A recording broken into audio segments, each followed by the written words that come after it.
नमस्कार दोस्तों। डेट आज की देखो 25 मार्च 2025 है और स्वागत है आपका एटोएल डिस्कशन में। आज देखो 3 इश्यूज हम डिस्कस करेंगे। सबसे पहले चाइना के संदर्भ में इंडिया की स्ट्रेटजी चेंज हो चुकी है, ये आर्टिकल आईआर से संबंधित है। दूसरा आर्टिकल सेक्सिस्ट कैंपेन स्लोगन्स को दूर करो और ऐसे स्लोगन्स पॉलिटिक्स में यूज होने चाहिए जो सबको साथ लेके चलें। महिलाओं पे फोकस है इस आर्टिकल में। तीसरा आर्टिकल, एक जज यशवंत वर्मा के घर से 15 करोड़ कैश मिला। अब इस पर इंक्वायरी गठित कर दी गई है सुप्रीम कोर्ट के द्वारा, लेकिन क्या ये सफिशिएंट है?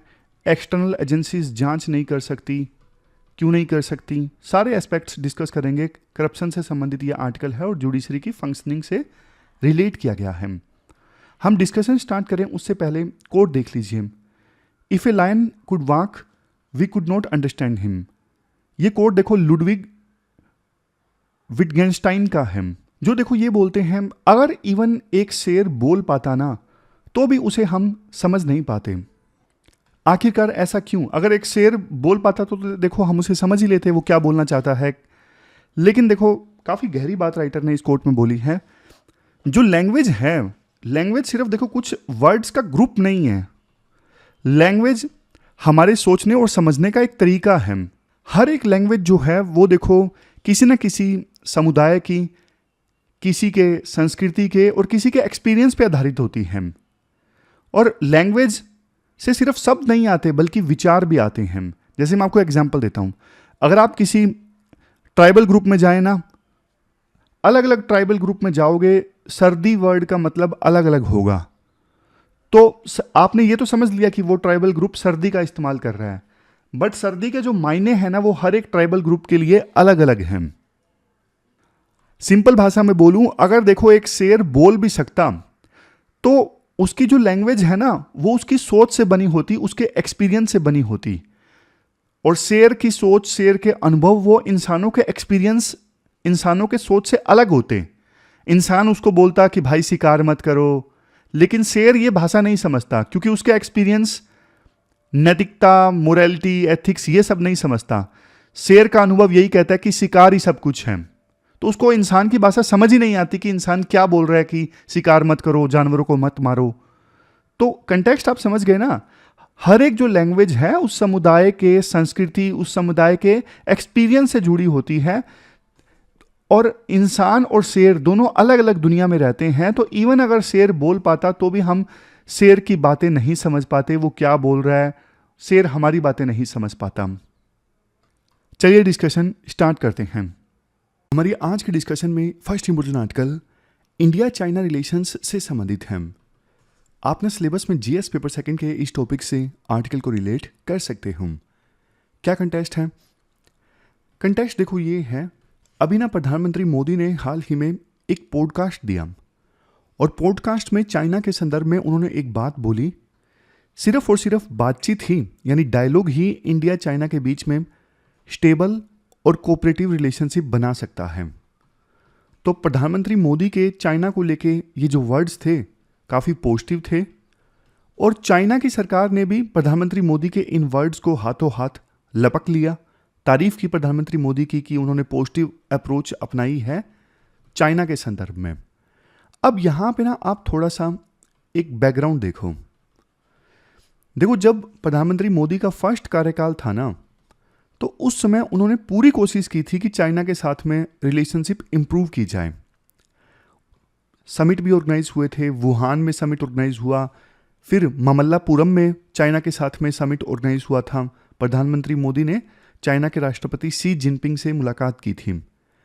लेकिन देखो 2020 में जो कुछ हुआ वो इंडिया को ना एक धोखे की तरह लगा। क्या हुआ था? गलवान वैली में कन्फ्लिक्ट हुआ था इंडिया और चाइना के ट्रूप्स के बीच। इंडिया के 20 जवान शहीद हो गए थे। उसके बाद तो देखो, और हाँ एक चीज, ये कन्फ्लिक्ट हुआ क्यों था? ये कन्फ्लिक्ट हुआ इसलिए था क्योंकि इससे पहले चाइना की जो ट्रूप्स थी वो लद्दाख रीजन में 7 पॉइंट्स पे आगे आ गई, जिसकी वजह से गलवान वैली में ये कन्फ्लिक्ट हुआ था और हमारे 20 जवान शहीद हो गए थे। उसके बाद देखो इंडिया चाइना के रिलेशंस काफ़ी ज़्यादा ख़राब हो गए। इंडिया ने चाइना की काफ़ी सारी एप्लीकेशंस पे बैन लगा दिया। वीज़ा इश्यूज़ करने बहुत कम हो गए इंडिया और चाइना की तरफ से एक दूसरे के सिटीजन्स को। ऐसी स्टेटमेंट्स दी गई भारत के लीडर्स के द्वारा कि जब तक देखो बॉर्डर पे शांति नहीं होगी, ट्रेड वैसे का वैसा नहीं चल सकता। और मीनवाइल देखो इंडिया ने यूएसए और दूसरे जो लाइक माइंडेड कंट्रीज़ हैं ना, जैसे क्वाड के देश हैं, क्वाड में 4 देश हैं, इंडिया, यूएस, जापान, ऑस्ट्रेलिया, तो ऐसे देश जिनकी चाइना से दुश्मनी है उनके साथ हमने अपने रिश्ते मजबूत करना स्टार्ट कर दिए थे। लेकिन देखो अब ध्यान से सुनिएगा, अब इंडिया की जो अप्रोच है वो चाइना की तरफ थोड़ी सॉफ्ट देखने को मिल रही है। ऐसा क्यों हुआ? राइटर क्वेश्चन भी रेज करते हैं, क्या सिर्फ ये टोन में बदलाव है या फिर पूरा पॉलिसी ही शिफ्ट हो गई है? समझ गए? मतलब अब चाइना के साथ इंडिया थोड़ा रिकॉन्सिलिएशन चाहता है, थोड़ा रिश्तों में गर्माहट चाहता है। इवन हमारे विदेश मंत्री एस जयशंकर ने एक स्टेटमेंट दी कि ये बिल्कुल इंडिया के लिए कॉमन सेंस है कि इंडिया अपने सबसे बड़े पड़ोसी देश के साथ में स्टेबल रिश्ते चाहे, प्रॉफिटेबल रिलेशनशिप चाहे, तो बिल्कुल नॉर्मल चीज़ है, कॉमन सेंस है, इसमें कोई पॉलिसी शिफ्ट नहीं है। लेकिन देखो वास्तव में ना, राइटर बोलते हैं सही मायनों में ये पॉलिसी शिफ्ट है। और ये क्यों हुआ, इसके रीजंस राइटर बताते हैं। सबसे पहली चीज़ तो आपको पता है, 7 पॉइंट्स पे लद्दाख रीजन में चाइना के ट्रूप्स आगे आए थी ना। 5 पॉइंट्स पे तो पहले ही सहमति बन गई थी, 2 पॉइंट्स रह गए थे, लेकिन पिछले साल अक्टूबर में उन 2 पॉइंट्स पर भी सहमति बनी। यानी अब डिसएंगेजमेंट हो गया है इंडिया और चाइना की फोर्सेस के बीच। पहले दोनों देशों की फोर्सेस आमने सामने थी लद्दाख रीजन में, बिल्कुल आमने सामने, अब पीछे चली गई हैं। तो पहले जो कुछ लोग इसे नाम दे रहे थे कि चिंगारी कभी भी भड़क सकती है क्योंकि दोनों देशों की फोर्सेस बिल्कुल आमने सामने हैं, अब वो चिंगारी इतना जल्दी नहीं सुलगेगी क्योंकि दोनों देशों की फोर्सेस अब आमने सामने नहीं हैं, थोड़ा पीछे जा चुकी हैं, डिसएंगेजमेंट हो चुका है सातों के सातों पॉइंट्स पे। तो पहला तो पॉइंट ये है। दूसरा पॉइंट देखो ये है, जिस प्रकार से ट्रंप प्रशासन बिहेव कर रहा है ना, कैसे बिहेव कर रहा है। बाइडेन के कार्यकाल में आपने देखा यूएसए यूक्रेन को सपोर्ट कर रहा था रशिया के अगेंस्ट। ट्रंप ने आते ही क्या कर दिया, ट्रंप ने आते ही यूक्रेन को फोर्स करना स्टार्ट कर दिया कि भैया डील करो रशिया के साथ में। बदले में यूएसए क्या चाहता है, कॉमर्शियल प्रॉफिट चाहता है। ट्रंप एक बिजनेसमैन है। ट्रंप अपना ना इन्फ्लुएंस, सिंपल भाषा में बोलूं ताकि आपको समझ आए, ट्रंप इवन यूरोप में ना अपना दबदबा छोड़ने के लिए तैयार हैं और ये भी इग्नोर करने के लिए तैयार हैं कि रशिया का इन्फ्लुएंस बढ़ जाएगा यूरोप में। बस ट्रंप को चाहिए कॉमर्शियल प्रॉफिट। समझ गए? आप बोलोगे सर क्या कॉमर्शियल इंटरेस्ट यूएसए चाहता है? देखो यूक्रेन के पास में है क्रिटिकल मिनरल्स, जैसे लिथियम है, रेयर अर्थ मटेरियल है, इसके अलावा एनर्जी रिसोर्सेज भी हैं। तो डील यूएसए इस प्रकार से करना चाहता है कि यूएसए यूक्रेन में ये लिथियम वगैरह की माइनिंग करेगा और उसका जो कुछ हिस्सा है फिर वो वहाँ पे लगाया जाएगा यूक्रेन को फिर से रिकंस्ट्रक्ट करने में। लेकिन ये प्लान तभी काम करेगा जब यूक्रेन और रशिया के बीच में शांति आती है। लेकिन देखो यूएसए शांति ला रहा है रशिया की टर्म्स पे। यूएसए फोर्स कर रहा है यूक्रेन को कि बस भैया तुम मान जाओ, अब सीधी सी बात है, रशिया जो भी कह रहा है मान जाओ, अब वार खत्म करो और हम आपके जो रिसोर्सेज वगैरह हैं उनकी माइनिंग स्टार्ट करें। इवन यूएसए ये भी बोल रहा है ताइवान को, जापान को कि आप डिफेंस पे स्पेंडिंग जो है, डिफेंस पे खर्च जो है वो इंक्रीज करो। यूरोप और यूएसए के बीच की दोस्ती सदियों की दोस्ती है, लेकिन जिस प्रकार से ट्रंप यूक्रेन और रशिया के बीच में पीस ला रहे हैं, यूक्रेन को इग्नोर करके रशिया की टर्म्स पे, उससे यूरोप भी पूरी तरह से हैरान हो गया है। इवन यूरोप और यूएसए के रिश्तों के बीच में भी तलखी आ गई है क्योंकि यूरोप को मेन डर है रशिया से, जबकि यूएसए तो रशिया की टर्म्स पे पीस ला रहा है। तो यूरोप को डर ये है कल को रशिया हमारे साथ भी दादागिरी कर सकता है जैसा उसने यूक्रेन के साथ में किया। लेकिन जो यूएसए गारंटी देता था सिक्योरिटी की यूरोप को, आज वही यूएसए ट्रम्प के कार्यकाल में यूरोप की सिक्योरिटी को कॉम्प्रोमाइज कर रहा है रशिया से, रशिया को ज्यादा तवज्जो देके। और ये सब कौन देख रहा है? ये सब देख रहा है इंडिया। इंडिया जो पहले ये उम्मीद कर रहा था कि चाइना के साथ में अगर रिलेशन खराब होते हैं तो यूएसए हमारी मदद करेगा, कम से कम इंटेलिजेंस शेयर करेगा। बट अब इंडिया का भरोसा यूएसए के ऊपर से हिल गया है। इंडिया देख रहा है कि अगर यूएसए यूरोप को डिच कर सकता है, अगर यूएसए जापान और ताइवान को फोर्स कर सकता है कि आप डिफेंस पे स्पेंडिंग इंक्रीज करिए, तो इंडिया को लगता है कि यूएसए बिल्कुल रिलायबल पार्टनर नहीं है चाइना से बचने के लिए, और इसलिए चाइना के साथ फिलहाल दोस्ती करना ही ज़्यादा ठीक है। पॉइंट समझे? पहले इंडिया थोड़ा यूएसए के ऊपर रिलाय कर रहा था, अब इंडिया को समझ में आ गया USA is not a reliable partner. जो यूएसए ने रशिया के साथ किया वही यूएसए जो है वो चाइना के साथ कर सकता है, चाइना के साथ दोस्ती कर सकता है चाइना की टर्म्स पे, और चाइना के दुश्मनों को इग्नोर करके, जिन्हें आज यूएसए अपना बताता है, सिर्फ थोड़े से कॉमर्शियल इंटरेस्ट के लिए। तो इंडिया कहां जाएगा? पता लगे यूएसए की दोस्ती के दम पर इंडिया ने चाइना से दुश्मनी मोल ले ली और बाद में यूएसए पीछे हट गया, तो हमारा तो बॉर्डर लगता है चाइना के साथ में, हमारे रिलेशन खराब हो गए और यूएसए भाग गया। तो इंडिया को समझ में आ गया है कि भैया चाइना की इकोनॉमी हमसे फिलहाल 4 गुना ज़्यादा है, चाइना के साथ में अभी लड़ाई करने का कोई फायदा नहीं है, हमारी अभी उतनी कैपेसिटी नहीं है। तो इंडिया की अप्रोच क्या होनी चाहिए? राइटर देखो ये बोलते हैं, इंडिया की अप्रोच अभी होनी चाहिए मिलिट्री पे फोकस करने की, अपने मिलिट्री को मजबूत बनाने की। ऐसा लगता है कि गलवान वैली में कन्फ्लिक्ट के बाद में इंडिया ने जैसे डिफेंस एक्सपेंडिचर ज़्यादा कर दिया है, बट सच्चाई इसके ठीक उलट है। पिछले कुछ सालों में हमारा जो डिफेंस पे खर्चा है ना, वो कॉन्स्टेंटली बल्कि डिक्लाइन हुआ है। राइटर बोलते हैं देखो एयरक्राफ्ट है, सबमरीन है, अगर इनको एक्वायर करने का फैसला अगर आप आज लेते हो ना, तो ये 10 को या सालों लग जाते हैं जब तक इनको इंक्लूड किया जाता है आर्मी में या नेवी में। तो इसलिए सरकार अभी अगर इनको परचेज करने का फैसला नहीं ले रही है, आगे जाके लेगी, बाद में देखो और साल लग जाएंगे इनको प्रोक्योर करने में या बनाने में, तब तक देखो देर हो चुकी होगी। इसलिए इंडिया को ना अभी अपनी मिलिट्री पे फोकस करना चाहिए, क्योंकि चाइना सिर्फ फोर्स की भाषा समझता है। और ये तो इंडिया का बिल्कुल ठीक अनुमान है कि यूएसए के ऊपर रिलाय नहीं हुआ जा सकता। 19th सेंचुरी में क्या हुआ करता था, यूरोप की जो बड़ी पावर्स थी ना, उनके बीच में एक बैलेंस ऑफ पावर हुआ करता था। बैलेंस ऑफ पावर जैसे सभी देश इक्वल पावर के 4-5 देश जिनकी पावर इक्वल है, इक्वल नहीं है तो जैसे एक बड़ा देश है जो पावरफुल है, 2 छोटे देश आपस में अलायंस कर लेते हैं उसका मुकाबला करने के लिए, ये अगला देश।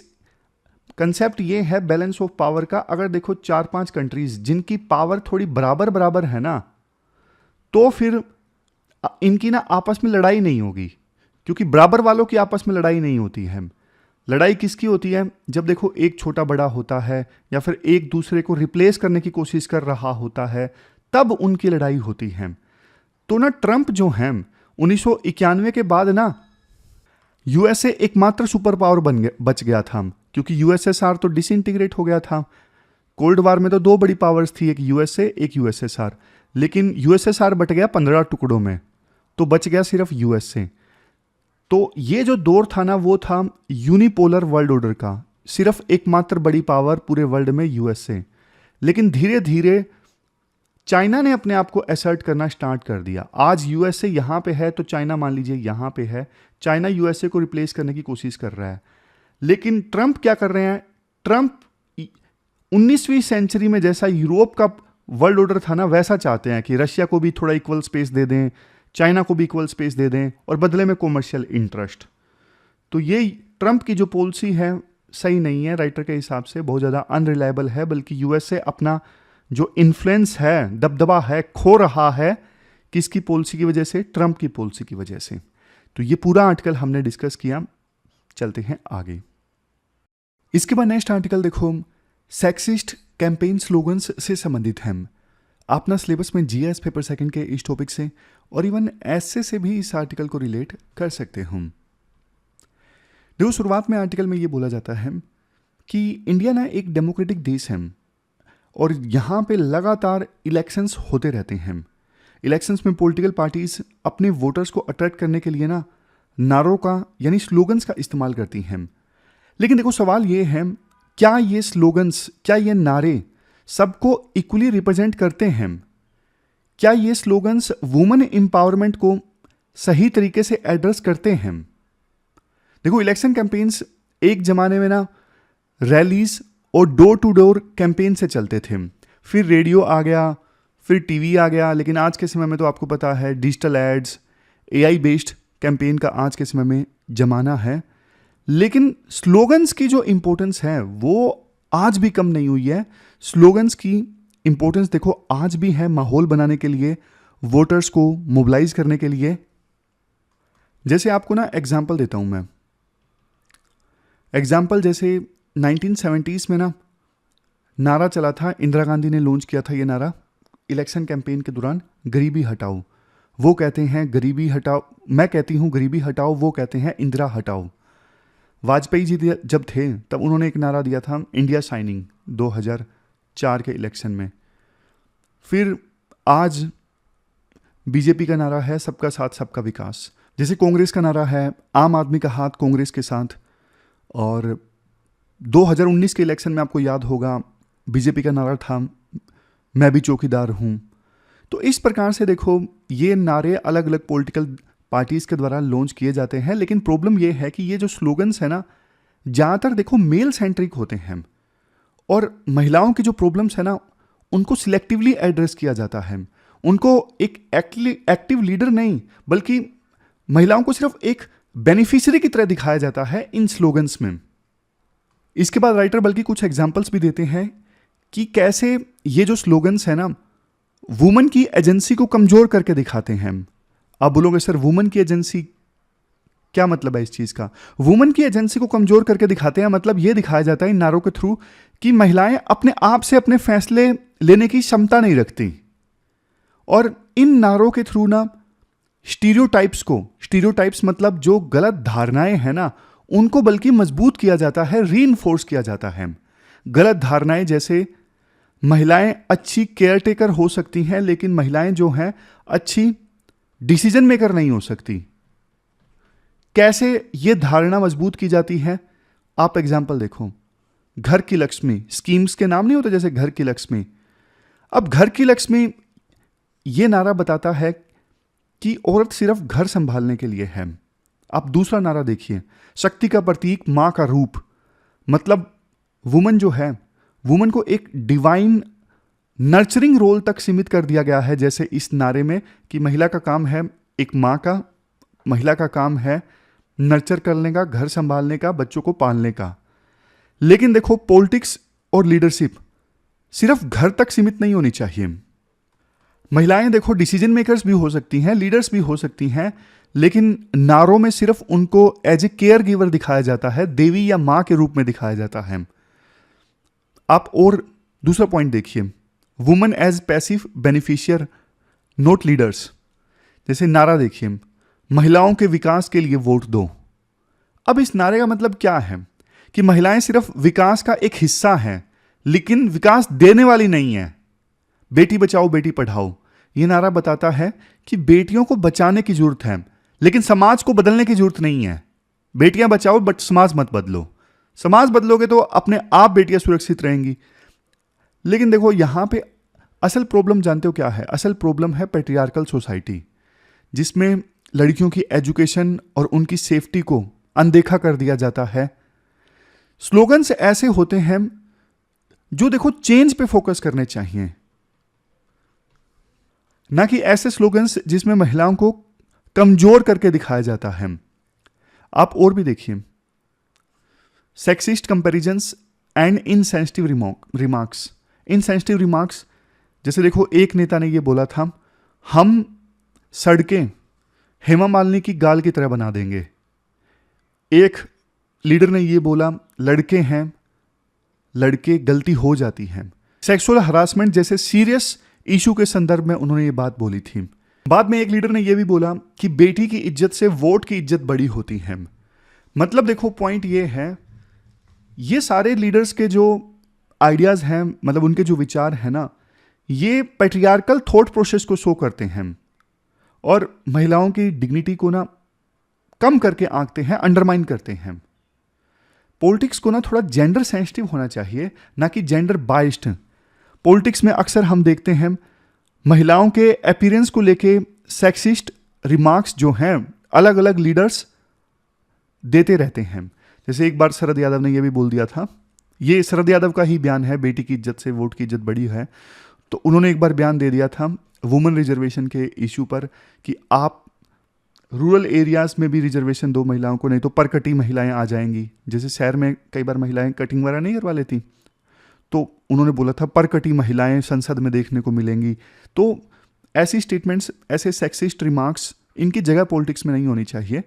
और आप ये भी देखोगे जो इवन जो वुमेन पॉलिटिशियंस है ना, उनको उनकी काम की वजह से जज नहीं किया जाता है, उनके अपीयरेंस की वजह से जज किया जाता है। जैसे इंदिरा गांधी को गूंगी गुड़िया बोला गया था, प्रियंका गांधी को भी उनके लुक के ऊपर जज किया जाता है, उनकी लुक के बारे में डिबेट किया जाता है, पॉलिटिकल स्किल्स पे नहीं। इवन स्मृति ईरानी के कपड़ों पे काफ़ी सारी टिप्पणियां की गई, उनके लुक पे ज़्यादा फोकस किया गया बजाय उनकी गवर्नेंस पॉलिसीज के। समझ गए? तो वुमेन लीडर्स को ना एक सीरियस पॉलिटिशियन की तरह देखा जाना चाहिए, सिर्फ उनकी फिजिकल अपीयरेंस को लेकर डिबेट नहीं होनी चाहिए। डिबेट में देखो राइटर ये बोलते हैं, अगर देखो स्लोगन्स पब्लिक साइकी को इंपैक्ट करते हैं, जो कि सच बात है, करते हैं, ये स्लोगन्स लोगों के मन में बस जाते हैं, तो देखो ये पॉलिटिकल स्लोगन्स एक बड़ा हथियार हो सकते हैं जेंडर इक्वालिटी लाने के लिए, पैट्रियार्की को थोड़ा चैलेंज करने के लिए। इसलिए हमें कैसे स्लोगन्स बनाने चाहिए? स्लोगन्स ऐसे बनाने चाहिए कि वुमन को पैसिव बेनिफिशियरी नहीं बल्कि एक्टिव डिसीजन मेकर के तौर पे दिखाया जाए। और स्लोगन्स ऐसे होने चाहिए जो जेंडर स्टीरियोटाइपिंग को तोड़ें, गलत धारणाओं को तोड़ें, ना कि उन्हें मजबूत करें। स्लोगन्स ऐसे नहीं होने चाहिए जो वायलेंस और सेक्सिज्म को नॉर्मलाइज करें।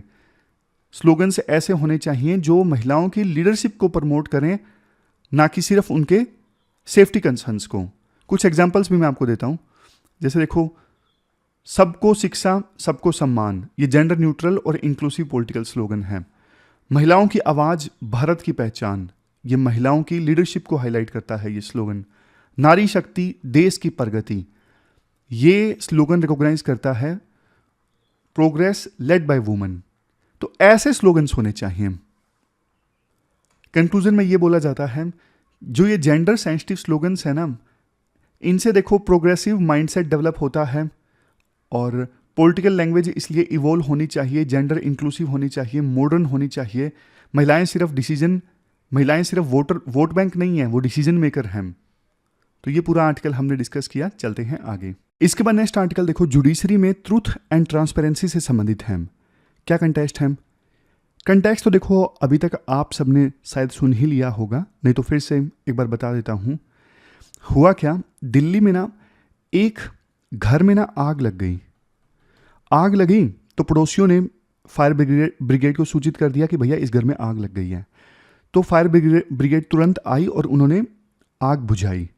और बाद में ना ये फायर ब्रिगेड वाले क्या करते हैं, असेसमेंट करते हैं कितना नुकसान हुआ। तो असेसमेंट करते हुए वो घर के अलग अलग कमरों में पहुंचे। तो जब वो एक स्टोर में पहुंचे तो उनकी आंखें ना फटी की फटी रह गई।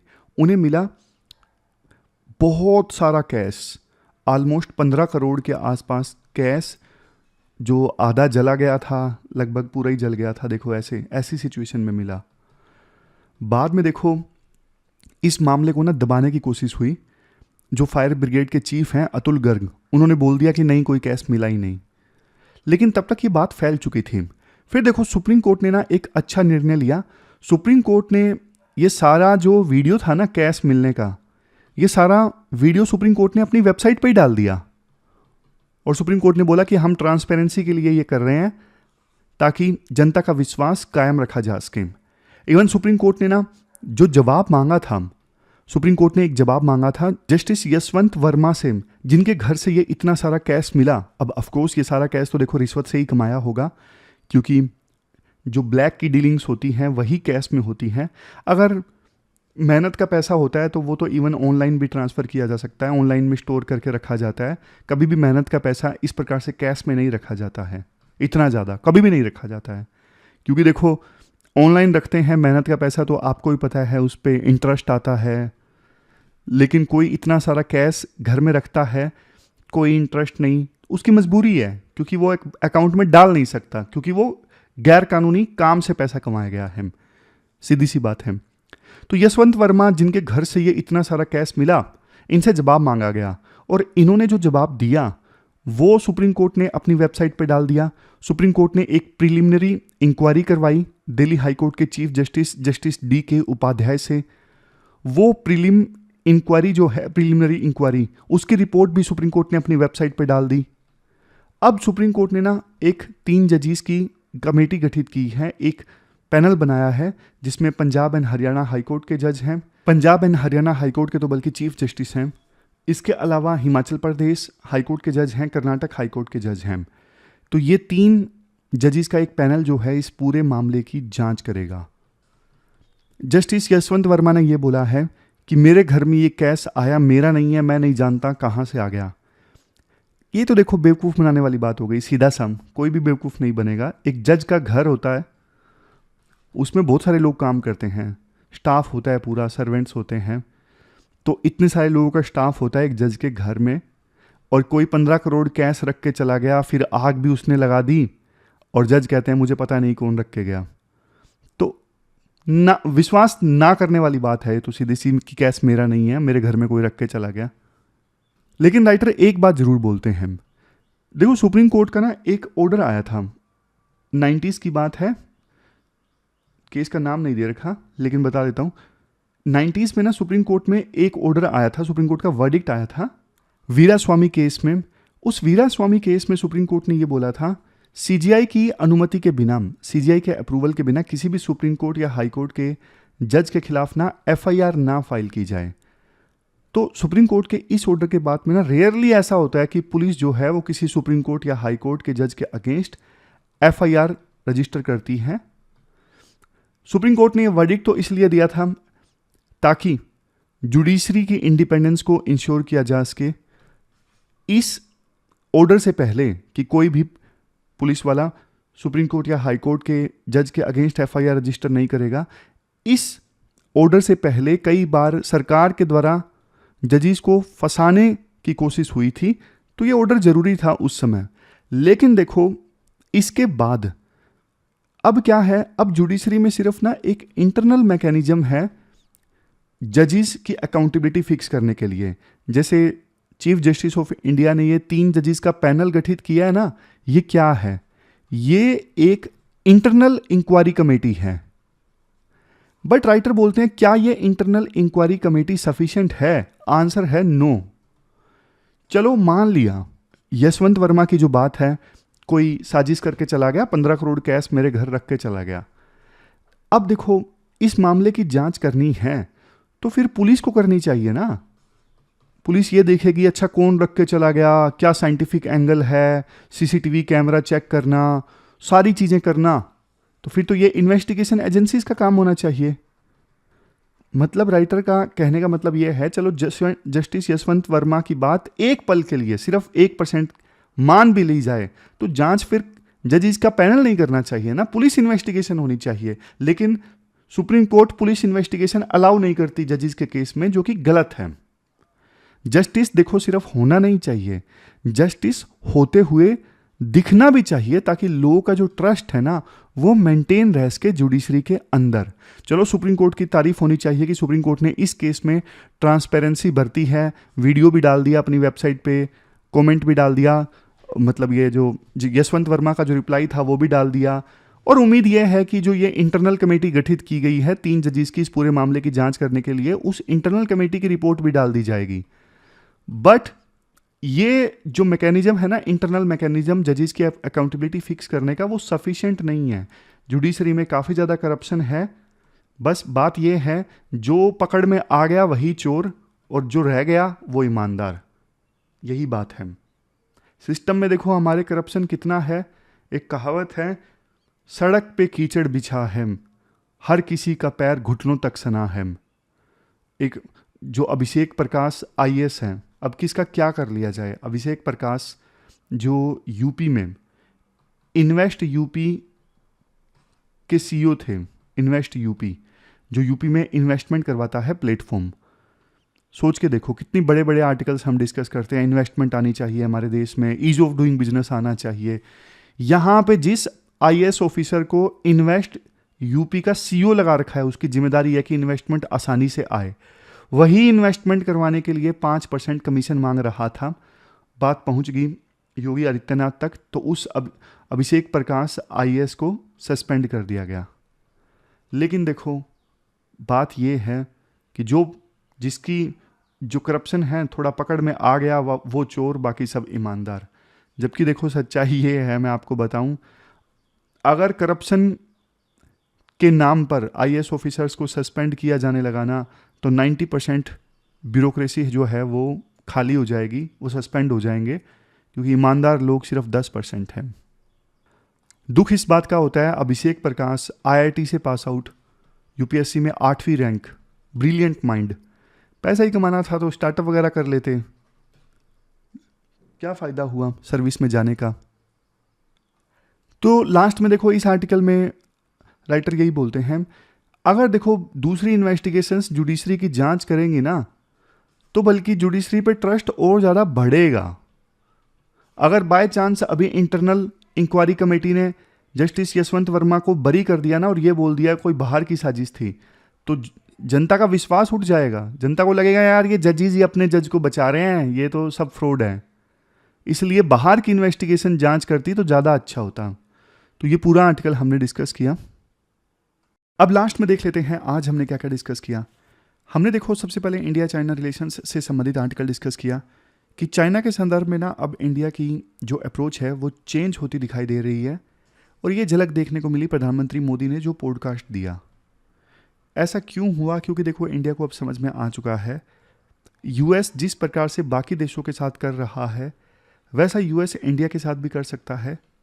और 7 पॉइंट्स जिन पे चाइना की ट्रूप्स आगे आ गई थी, अब उन पॉइंट्स पे डिसएंगेजमेंट हो गया है। तो इंडिया के विदेश मंत्री का ये कहना है, हमारे बड़े पार्टनर के साथ में स्टेबल और प्रॉफिटेबल रिलेशनशिप चाहना ये कॉमन सेंस है इंडिया के लिए, but future course of action ये होना चाहिए कि इंडिया अपनी मिलिट्री को मजबूत बनाए, क्योंकि चाइना सिर्फ फोर्स की भाषा समझता है।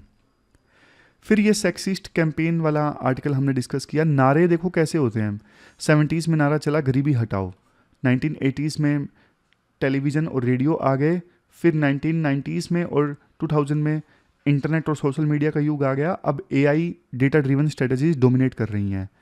मतलब नारों की इंपॉर्टेंस हमेशा से रही है, पहले भी थी आज भी थी, लेकिन नारे ना कई बार स्टीरियोटाइपिंग को मजबूत करते हैं, जैसे घर की लक्ष्मी, महिलाओं का विकास के लिए वोट दो।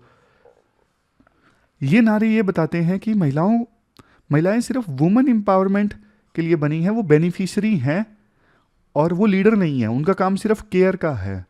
तो ऐसी स्टीरियोटाइपिंग को, गलत धारणाओं को ये नारे मजबूत करते हैं। नारे ऐसे होने चाहिए जो सबको साथ लेके चले।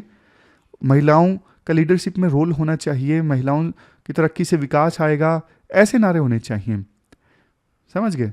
और कुछ नेता अपीयरेंस से ज़्यादा फोकस करते हैं, वुमेन लीडर्स के काम पे फोकस नहीं करते। जैसे लड़के हैं, गलती हो जाती है, बेटी की इज्जत से वोट की इज्जत ज़्यादा बड़ी होती है। सारी पॉइंट्स हमने डिस्कस किए थे। और लास्ट आर्टिकल जुडिशरी के फंक्शनिंग से संबंधित था, कैसे 15 करोड़ कैश मिला एक जज के घर से। बाद में शुरुआत में केस दबाने की कोशिश हुई, लेकिन सुप्रीम कोर्ट ने इस बार अच्छा काम किया, ट्रांसपेरेंसी के लिए वीडियो वगैरह वेबसाइट पर ही डाल दिया। अब 3 जजेस की एक कमेटी गठित की गई है इस पूरे मामले की जांच करने के लिए। बट राइटर बोलते हैं जो एक्सटर्नल इन्वेस्टिगेशन, पुलिस इन्वेस्टिगेशन या फिर दूसरी इन्वेस्टिगेशन एजेंसीज है ना, वो इस मामले में जांच नहीं कर सकती, जो कि गलत है। जस्टिस सिर्फ होना नहीं चाहिए, होते हुए दिखना भी चाहिए, और इंटीग्रिटी सिर्फ होनी नहीं चाहिए जजेस में, बल्कि वो दिखने भी चाहिए। तो ये पूरा आर्टिकल हमने डिस्कस किया।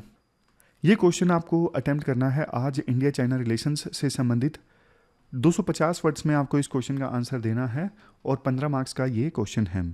तो ये थी हमारी आज की डिस्कशन। कल मिलते हैं फिर से एक नई डिस्कशन के साथ। तब तक आप अपना ध्यान रखिए, अच्छे से पढ़िए। Thank you very much for discussion.